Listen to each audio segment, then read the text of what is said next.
guys, welcome to my channel AM Classes. I'm Aditi Sahai and I'm your teacher for mathematics. Guys, आज हम examples 6, 7 and 8 solve करने वाले हैं of the chapter Introduction to Trigonometry, page number 185, chapter number 8 of NCERT book. Okay, तो first question है, in triangle ABC, right angled at B, AB equals to 5 centimeter, angle ACB equals to 30 degrees. Determine the lengths of the side BC and AC. Guys, तो इसमें क्या बोल रहा है? Example number 6. Okay. So example number 1 to 5 मैंने अपने पिछले video में डाल दिया है. Lecture number 1, example number 1 to 5 plus some introduction मैंने उस वीडियो में डाल दिया है. तो जिन्होंने नहीं देखा है वो प्लीज जाके देख ले और उस वीडियो का लिंक मेरे डिस्क्रिप्शन बॉक्स पे दिया हुआ है. सो एग्जाम्पल नंबर 6 पे क्या बोला है? In triangle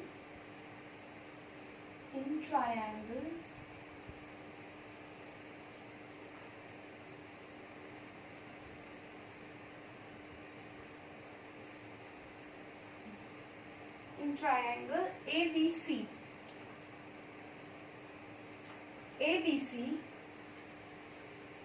right angled at B.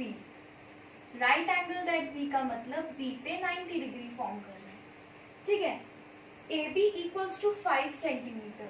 AB equals to 5 centimeter and ACB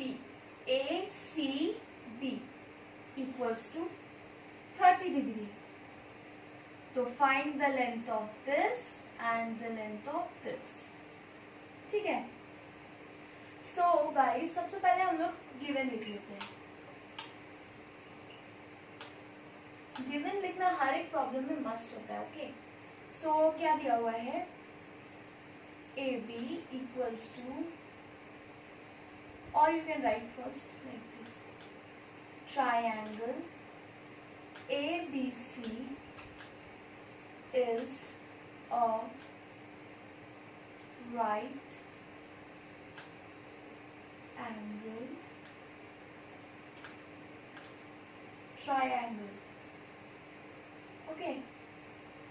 next क्या दिया हुआ है? AB equals to 5 centimeter, BC नहीं, angle ACB equals to 30 degree and angle ABC equals to 90 degree. So अब लिखेंगे हम to find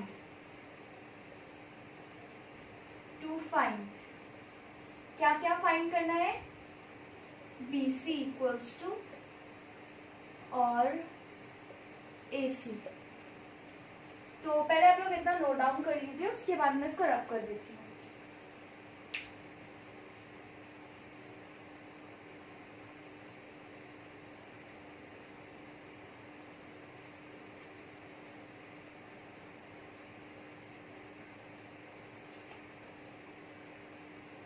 Done.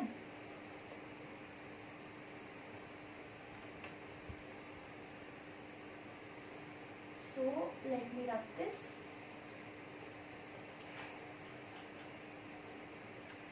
तो अब कैसे फाइंड करेंगे?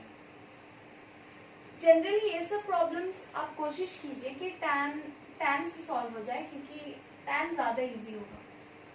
तो do you all remember the formula for tan और ये हम लोग का एंगल ले लेंगे हम लोग. ठीक है. तो ये एंगल है tan 30 degree equals to, tan का फॉर्मूला क्या होता है? P by B, perpendicular by base. ठीक है. तो यहाँ परपेंडिकुलर क्या है? AB और बेस क्या है? BC. ओके. तो tan 30 डिग्री का वैल्यू क्या होता है?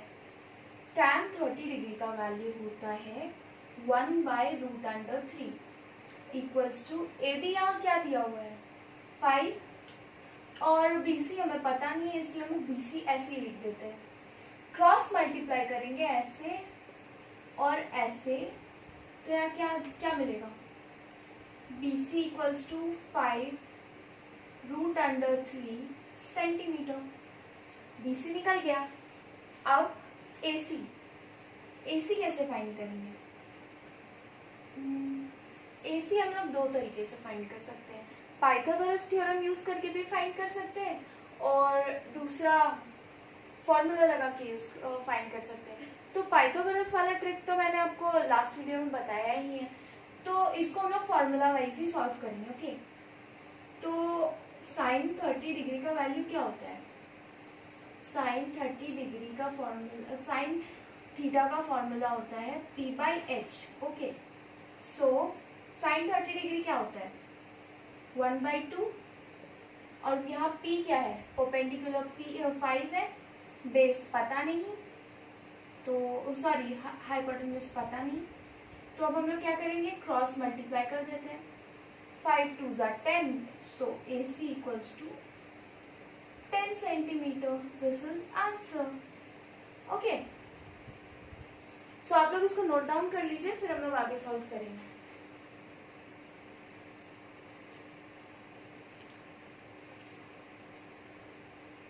चलिए, आप लोगों ने सॉल्व तो कर ही लिया होगा, तो हम लोग फर्दर आगे बढ़ते हैं।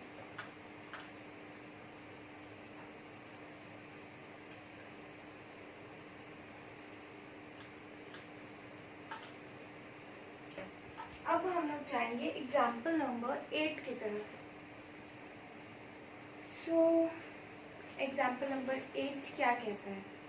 इन triangle PQR, right angle at Q, PQ equals to 3 centimetre, PR equals to 6 centimetre.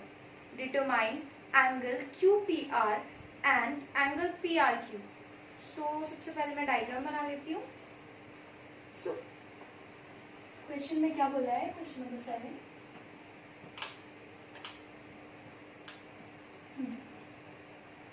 This is a triangle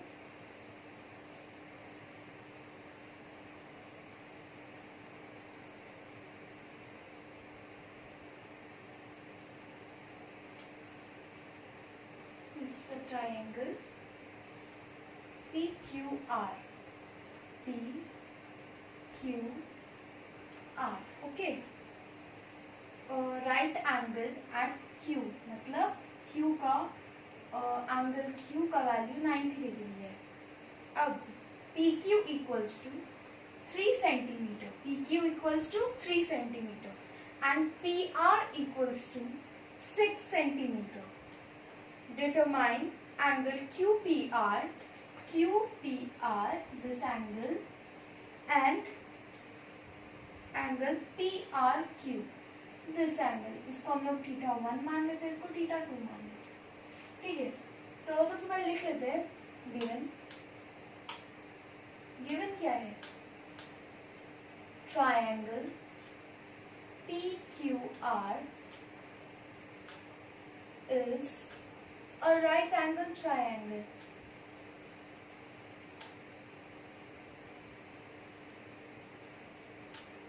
next क्या गिवन है? PQ equals to 3 centimetre. Next क्या गिवन है? PR इक्वल्स टू 6 सेंटीमीटर और angle Q equals to 90 degree. To find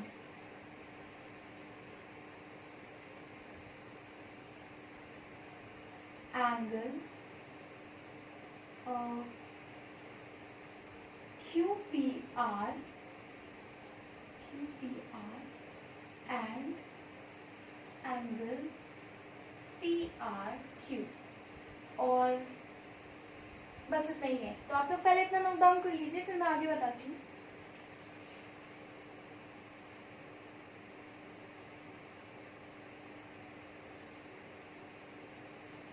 done, चलिए आगे solve करते हैं।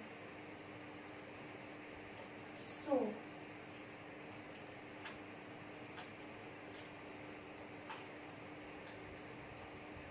तो सबसे पहले हम लोग क्या करते हैं? θ2 फाइंड करते हैं। ओके, θ2 फाइंड करते हैं, फिर θ1 फाइंड करेंगे।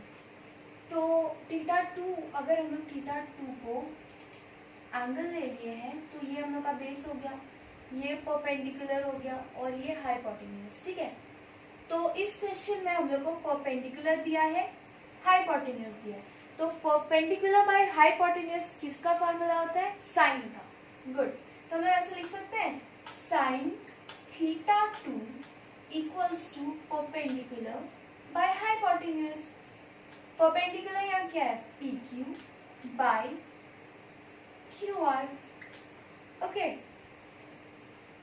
तो P Q by P R, P Q का वैल्यू 3 सेंटीमीटर और पी आर का मतलब क्यू आर का और पी आर का है 6 सेंटीमीटर। कट कर दीजिए, 1/2 साइन थीटा 2 इक्वल्स टू 1/2। अब आप लोग को याद है साइन का वैल्यू 1/2 कब होता है? टेबल याद कीजिए, 30 डिग्री पे होता है। तो साइन थीटा 2 इक्वल्स टू, तो साइन 1/2 को हम साइन 30 डिग्री भी तो लिख सकते हैं, क्योंकि एक सेकेंड, साइन 30 डिग्री लिख सकते हैं। यहाँ मैं लिख देती हूँ since sine 30 degree equals to 1/2, तो यहाँ 1/2 की जगह हम 30 डिग्री साइन 30 डिग्री लिख दें। यहाँ पे भी साइन, यहाँ पे भी साइन, कैंसिल, तो थीटा 2 का वैल्यू हो गया 30 डिग्री। आप इतना सॉल्व कर लीजिए, फिर हम लोग थीटा 1 फाइंड करेंगे।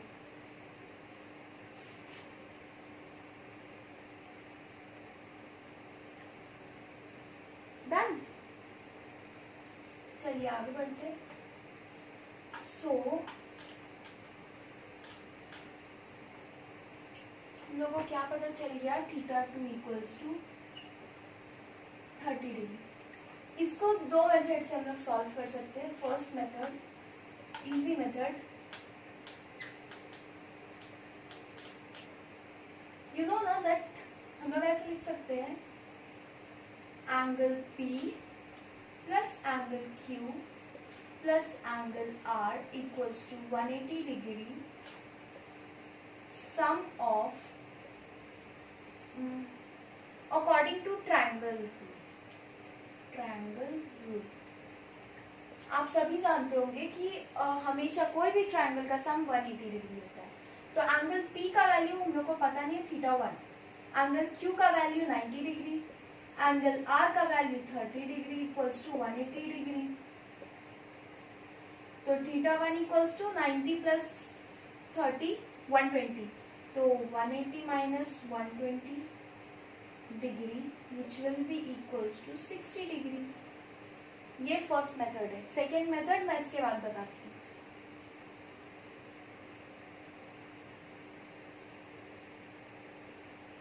Done,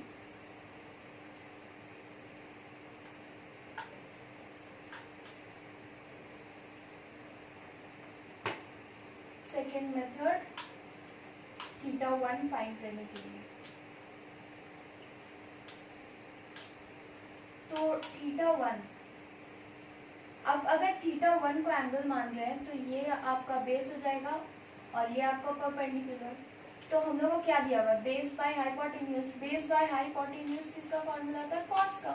cos theta 1 equals to base by hypotenuse, base का वैल्यू है 3, 6, कट कर दीजिए 1/2।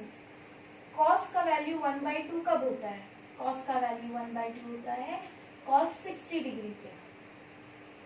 मैं लिख देती हूँ since cos 60 degree equals to 1/2, cos cos cancel, theta 1 equals to 60 degree. ठीक है,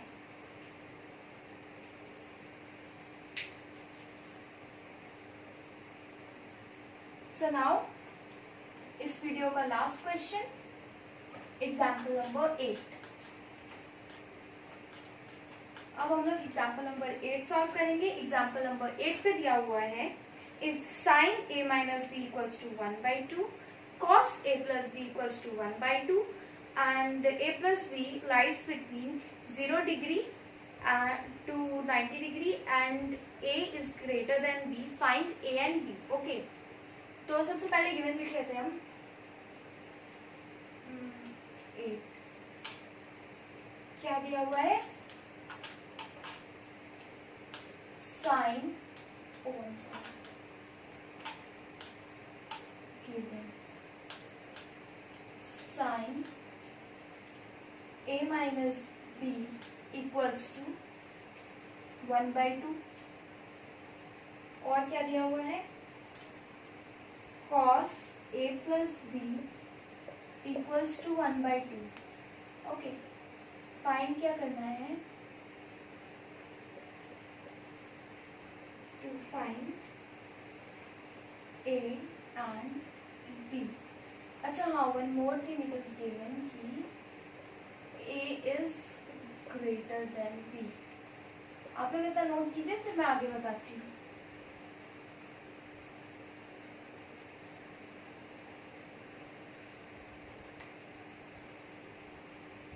चलिए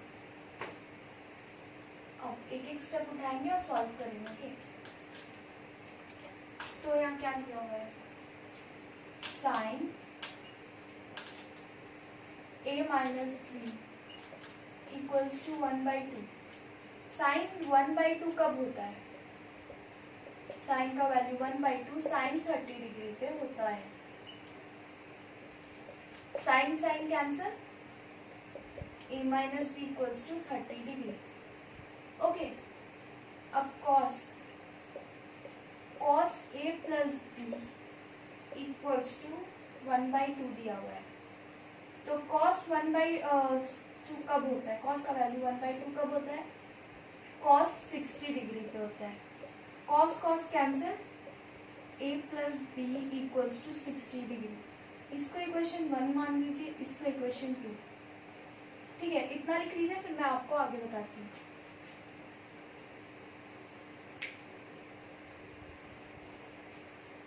चलिए आगे बढ़ते हैं.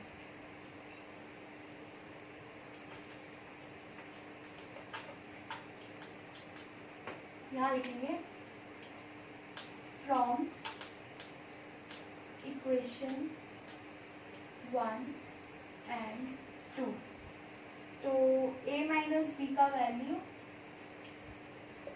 30 डिग्री दिया हुआ है, a प्लस बी का वैल्यू 60 डिग्री. ऐड कर देते हैं, a प्लस ए 2a, ये कैंसिल, इक्वल्स टू 60 प्लस 30 90. तो a इक्वल्स टू 45 डिग्री. अब a 45 डिग्री है, ठीक है, तो b क्या होगा? Putting value of a in equation 1. तो 45 minus b equals to 30 degree, और इक्वेशन 2 में डाल दीजिए, ज़्यादा बेटर रहेगा. 45 plus b equals to 60 degree. तो finally b equals to 15 degree. Done. Okay.